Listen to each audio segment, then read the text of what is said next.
Hi hello ನಮಸ್ಕಾರ ಸ್ನೇಹಿತರೆ. Abhi serial update ಚಾನಲ್ಗೆ ಸ್ವಾಗತ. ಕಲರ್ಸ್ ಕನ್ನಡ ವಾಹಿನಿಯಲ್ಲಿ ಪ್ರಸಾರವಾಗುತ್ತಿರುವ ಮತ್ತು ಟಾಪ್ ರೇಟೆಡ್ ಧಾರಾವಾಹಿಯಾದ ರಾಮಾಚಾರಿ ಇಂದಿನ ಸಂಚಿಕೆಯಲ್ಲಿ ಏನಾಗ್ತಿದೆ ಅಂತ ನೋಡ್ಕೊಂಡು ಬರೋಣ ಬನ್ನಿ. ಅದಕ್ಕಿಂತ ಮುಂಚೆ ನಮ್ಮ ಚಾನಲ್ಗೆ ಯಾರು ಸಬ್ಸ್ಕ್ರೈಬ್ ಮಾಡಿಲ್ಲ ಬೇಗನೆ ಸಬ್ಸ್ಕ್ರೈಬ್ ಮಾಡಿಕೊಳ್ಳಿ. ಚಾರುಲತಾಗೆ ಒಂದರ ಮೇಲೊಂದಂತೆ ಅಪಶಕುನ ಸಿಗುತ್ತಲೇ ಇದೆ. ಮೊದಲೇ ರಾಮಾಚಾರಿ ತಲೆಯಲ್ಲಿ 2 ಸುಳಿ ಕಂಡು ಚಾರುಲತಾಗೆ ಗಾಬರಿಯಾಗಿದ್ದಳು. ಹೀಗಿರುವಾಗಲೇ ಚಾರುಲತಾಳ ತಾಳಿ ತುಂಡಾಗಿದೆ. ತಾಳಿ ಸರವನ್ನು ಸರಿ ಮಾಡಿಸಿ ದೇವಸ್ಥಾನದಲ್ಲಿ ಮಾಂಗಲ್ಯ ಧಾರಣೆ ಮಾಡಬೇಕು ಅಂತ ರಾಮಾಚಾರಿ ಅಂದುಕೊಂಡಿರುವಾಗಲೇ ಚಾರುಲತಾ ಕಿಡ್ನಾಪ್ ಆಗಿದ್ದಾಳೆ. ಹೇಳಿಕೊಳ್ಳಕ್ಕೆ ಜಯಸಿಂಹ ದೊಡ್ಡ ಉದ್ಯಮಿ. ಮಗಳು ಸೀತಾಲಕ್ಷ್ಮಿ ಕೇಳಿದ್ದನ್ನೆಲ್ಲ ಕೊಡಿಸಬೇಕು ಅನ್ನೋದು ಬಿಟ್ಟರೆ ಜಯಸಿಂಹ ಜೀವನದಲ್ಲಿ ಇನ್ಯಾವುದೇ ಉದ್ದೇಶ ಈ ಗುರಿ ಇಲ್ಲ.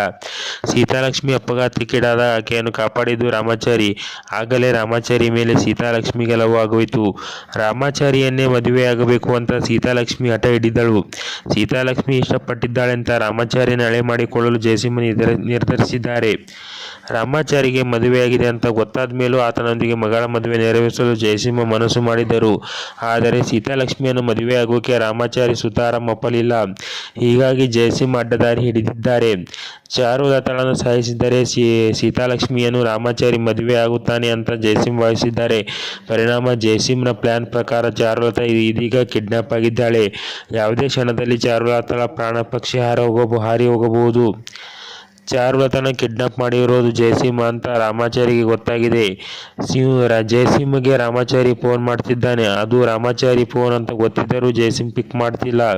ಮುರಾರಿ ಎಚ್ಚರಿಸಿದಾಗಲೇ ಗಂಭೀರವಾಗಿ ಪರಿಗಣಿಸಿದ್ದರೆ ಚಾರುಲತಾಗೆ ಈ ಪರಿಸ್ಥಿತಿ ಬರುತ್ತಿರಲಿಲ್ಲ. ರಾಮಾಚಾರಿ ಈಗ ಏನ್ ಮಾಡ್ತಾನೆ, ಚಾರುಲತಾ ಬದುಕುಳಿಯುತ್ತಾ ಎಂಬುದೇ ಸಸ್ಪೆನ್ಸ್ ಆಗಿದೆ.